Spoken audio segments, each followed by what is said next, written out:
ভূত কি শুধু মানুষের ক্ষতিই করে, নাকি জানান দিতে চায় তাদের অস্তিত্বের? আজকের গল্পটা খানিকটা সেই রকমই। সঙ্গে থাকুন আর শুনতে থাকুন দইওয়ালা টেক।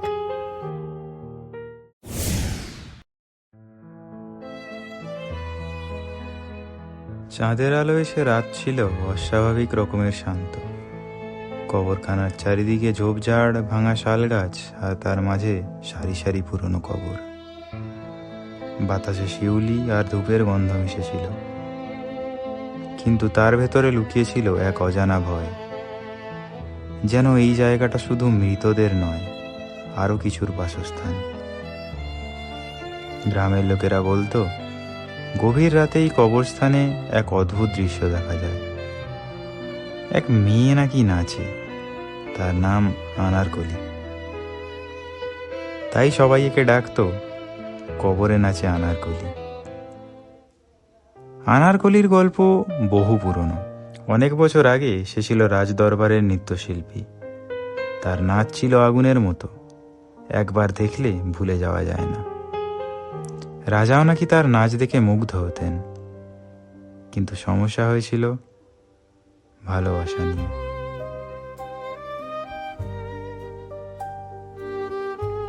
আনারকলি প্রেমে পড়েছিল এক সাধারণ সৈনিকের। এই প্রেম রাজদরবারে নিষিদ্ধ ছিল। লোকমুখে শোনা যায় রাজা রেগে গিয়ে তাকে জীবন্ত অবস্থায় কবর দেওয়ার আদেশ দেন। কেউ জানে না সেটা সত্যি না শুধু গল্প। কিন্তু সেই রাতের পর থেকে আনারকলিকে কেউ আর জীবিত দেখেনি। শুধু শোনা গেছে কবরস্থানে মাঝরাতে নাচের শব্দ। গ্রামের এক যুবক ছিল রাহুল। সে এসব গল্পে বিশ্বাস করত না। তার মনে হতো এগুলো শুধু মানুষের বানানো ভয়। এক রাতে বন্ধুদের সাথে বাজি ধরল সে। একাই যাবে কবরস্থানে। রাত 12টা পেরোতেই রাহুল মোবাইলের টর্চ জ্বালিয়ে কবরস্থানের ভেতরে ঢুকল। চারপাশ নিস্তব্ধ, শুধু ঝিঁঝি পোকার শব্দ আর দূরে কুকুরের কান্না। হঠাৎ সে শুনল ঝম ঝম ঝম ঘুঙুরের আওয়াজ। রাহুলের বুক কেঁপে উঠল। শব্দটা আসছিল এক পুরনো কবরের দিক থেকে। সে ধীরে ধীরে এগুলো। টর্চের আলো ফেলতেই দেখল কবরের ওপর দাঁড়িয়ে আছে এক মেয়ে।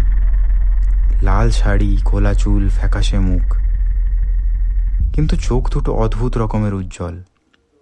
সে নাচছে, অদ্ভুত সুন্দর কিন্তু ভয়ঙ্কর সে নাচ।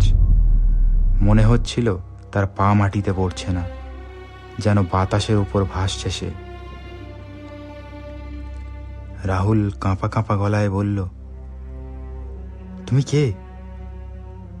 মেয়েটি নাচ থামিয়ে তাকালো, ঠোঁটে হালকা হাসি। আমি আনারকলি। রাহুলের গলা শুকিয়ে গেল। তুমি তুমি তো মারা গেছো। শরীর মরে গেছে, নাচ মরেনি, ভালোবাসা মরেনি। হঠাৎ চারপাশের কবরগুলোর মাটি নড়তে শুরু করলো। ছায়ার মতো অবয়ব বেরিয়ে এলো, অসংখ্য আত্মা।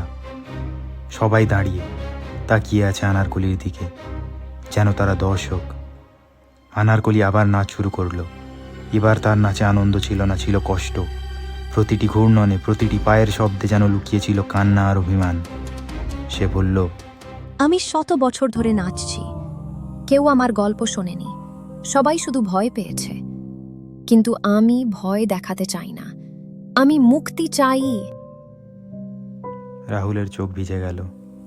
সে বলল, আমি তোমার গল্প সবাইকে বলবো, সবাই জানবে তোমার কষ্টের কথা। এই কথা শুনে আনারকলির চোখে জল চিকচিক করল। প্রথমবারের মতো তার নাচ থামল। বাতাস হালকা হয়ে গেল, ছায়াগুলো ধীরে ধীরে মিলিয়ে গেল।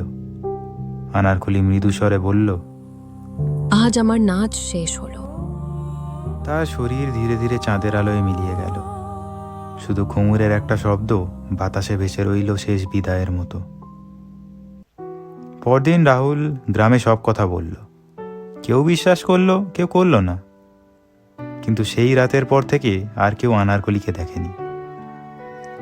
তবু আজও যদি গভীর রাতে কেউ কবরস্থানের পাশ দিয়ে যায়, বাতাসে হালকা একটা শব্দ শোনা যায়, ঝুম ঝুম ঝুম, যেন কোনো আত্মা এখনো নাচছে, কিন্তু এবার ভয়ের জন্য নয়, মুক্তির স্মৃতিতে।